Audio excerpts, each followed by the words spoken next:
Hi everyone, it's Mark from eatsleepdrums here. I'm just following up with the second in a series of videos that I'll be doing detailing my workflow and processing when it comes to mixing drums, particularly drums that are contained within maybe a rock alternative song, slightly aggressive feel. We're going for that big radio ready sound. So, as I say, this is video 2. The first video, I would advise everyone to go back and have a look at that if you intend to follow along here. I'll stick up a link so that you can access that now more easily. But essentially, that video details my workflow in terms of setting up my buses and certain, processing tricks that I'm using across the buses, some general techniques. Whereas this video now I'm going to get into the specifics of the channel processing that I used on each individual track. So as you can see here, we have a fairly extensive setup. We have 2 kick drum mics, a D6 and an RE20, 2 contrasting sounds there, one very, very scooped with the D6, the RE20, filling in the holes there. That has a lovely boost in the low mid area. So when the two are combined, they give a really, really nice kick drum sound. A kick sample, which is muted at present. Snare top and snare bottom, I believe they were Shure SM57s, the standard. I have tried pretty much every drum session that I do. I try different things on the snare drum, depending on the song and the player and the drum itself. I've yet to find one mic that works across the board. It really, really is, it really is one of those sources that, you have to audition certain things, and sometimes a 57 is just what the doctor ordered, and it was in this particular case. We have 2 snare samples, again 2 contrasting sounds, which I'll get to later on, but just to suffice to say that, as I mentioned in the first video, the snare samples and indeed the kick sample are literally one-hit samples, one-shot samples. They do not have any dynamic variation. They are there strictly to provide consistency with the hits, to sit underneath the live close mics. Also, in the case of the snare drum samples, we are using those samples to create our ambience with the drum kit. They are being sent to our 2 reverbs. And because I track in a room that has quite a short reverb time, this really is a godsend technique. We can make it sound as if we're in a much bigger tracking room, essentially. So moving on to the hi-hats, I think it was an AKG C414 we used on the hats. Rack and floor were Sennheiser MD421s. The overheads were also AKG C414s, and the 2 room mics were Neumann U87s, placed maybe about 7 or 8 feet back from the drum kit, behind a baffle, in an attempt to try and get some of the cymbal bleed, out of the mics. With room mics, essentially, I'm trying to get as much kick and snare drum out of the room mics as possible. Now, quite often, it's impossible to get both the kick and the snare accentuated in the room mics. More often than not, one or the other will be more prominent. In this case, the kick drum definitely was much more prominent than the snare drum. But that works for this genre. I mean, I don't have a problem with that. So what I'll do is, with the kick drum sample and the snare drum samples muted, and with my drum bus, kick and snare bus, and my reverb buses muted, I will play a short snippet of the drums as they are now. I have the processing already dialed in, but I'll talk about the individual processing that took place on each of those channels next. But I just would like you to hear the essentially the starting point of the mix now, in terms of the drums. So here we go.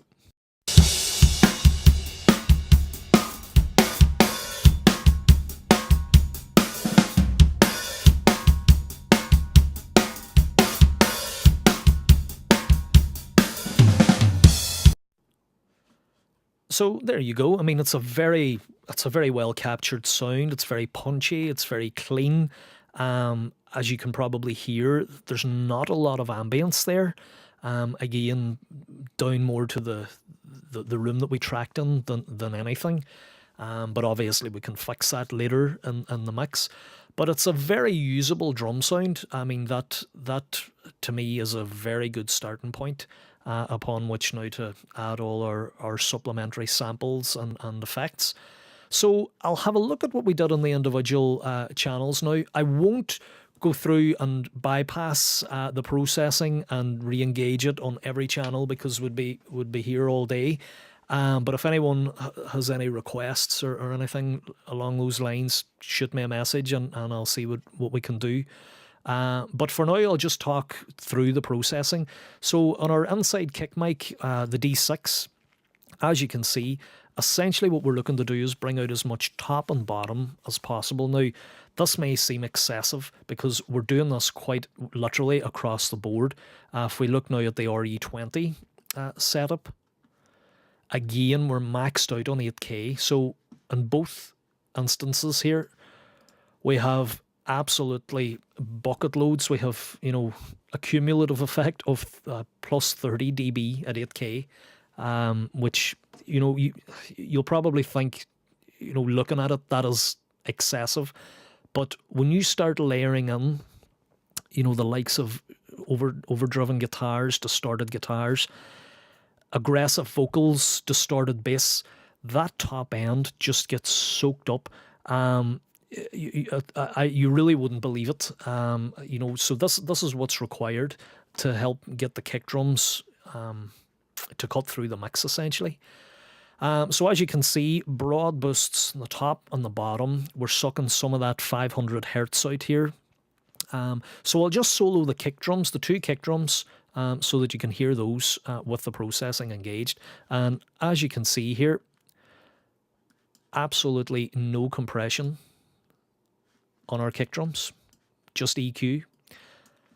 So here we go, two kick drums with the processing engaged.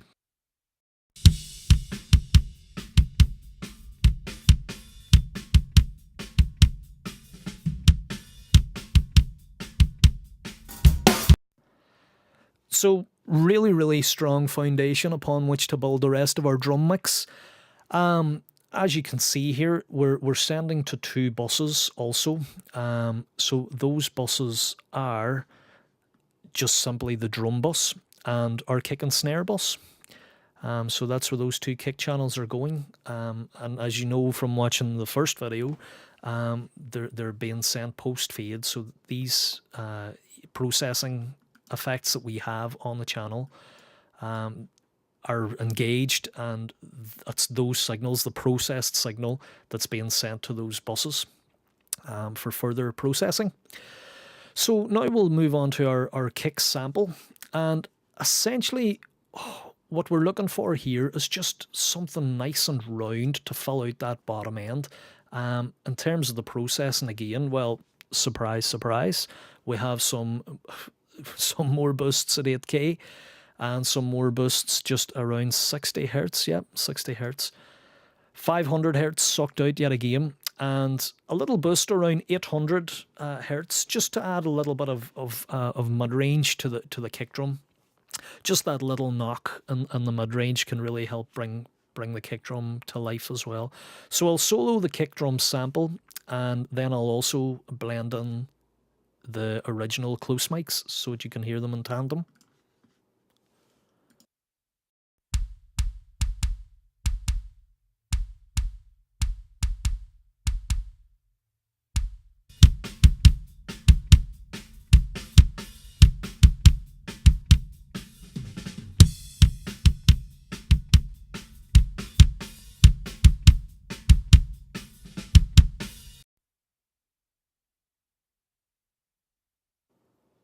So as you can hear there, it's quite subtle. I mean, the sample is by no means overpowering the close mics. It's just literally there to fill in some of the bottom end, give us a slightly more rounded sound.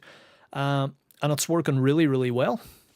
So that's the foundation of our drum mix established. Really, really nice kick drum sound. And of course, it's very, very important when layering samples in this manner to make sure that your phase is set up properly. Now, I think we're all good here. We didn't have to flip phase anywhere. I don't think. I'll just cycle through. Nope, we were very lucky in this instance. But it's worth noting that if you're layering a sample, you must check the phase of that sample against your close mics. As I say, we were just quite lucky that particular sample that we selected seemed to work with the close mics. So moving on to the snare top. Again, you'll not be surprised to see massive top end boosts. Now, I should point out, I don't think I mentioned it in the first video. I have been very lucky to get to speak to one of my mixing heroes, Chris Lord Alge, and of course, being two drummers, the questions that I asked were, very much focused towards drum mixing and processing. And one thing that I have learned from that man is that he is in no way shy about adding bucket loads, and I mean bucket loads, of top and bottom to his signals. Now, this is right across the board, but in particular when it comes to drums. As you can see, I'm following suit here with some of my processing, but Chris has a reputation for being a mix engineer who uses compression so much and over compresses everything, but that really isn't the case. But he is much more extreme with his EQing, I think, than with his compression. So as I say, I've taken some of the advice that he has given me on board. I feel that my drum sounds have improved massively since taking that advice on board. And as you can see, massive top and bottom boosts here as well. We have a 5K boost at plus 9 dB, and we have a 200 hertz boost at plus 9 dB on the bell filter, just so that we're focusing in around that area. It's a beautiful area, normally between 120 hertz and 200 hertz. Somewhere in that range is where you'll normally find the fundamental of the snare drum. So it's a really nice area to focus in on if you're looking for more thump and power. Our snare bottom, I have slate trigger engaged quite simply just to use the gate function. We're not using any samples. SSL channel on it as well. Again, we're running around the 5K region. And something that I learned from Chris as well about processing snare bottom tracks and hi hat tracks as well, which we'll get to later. He is totally opposed to the idea of rolling off the bottom end on the likes of your snare bottom and hi hat tracks. And the reason being is that quite often there's a lot of usable information in those microphones being captured in terms of snare drum leakage. There's some really nice bottom end that if you can focus on it, it can really add power to your snare drum sound. So as always, the kick and snare are our prime focus. If we can coax more kick and snare, more usable kick and snare sound out of any of the mics on the kit, then that's what we should be focusing on, and that's what we should be doing. So I'll solo the snare top and the...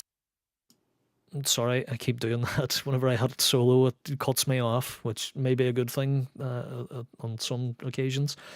But I'll solo the snare top and the snare bottom channels so that you can just hear what's going on with the processing here.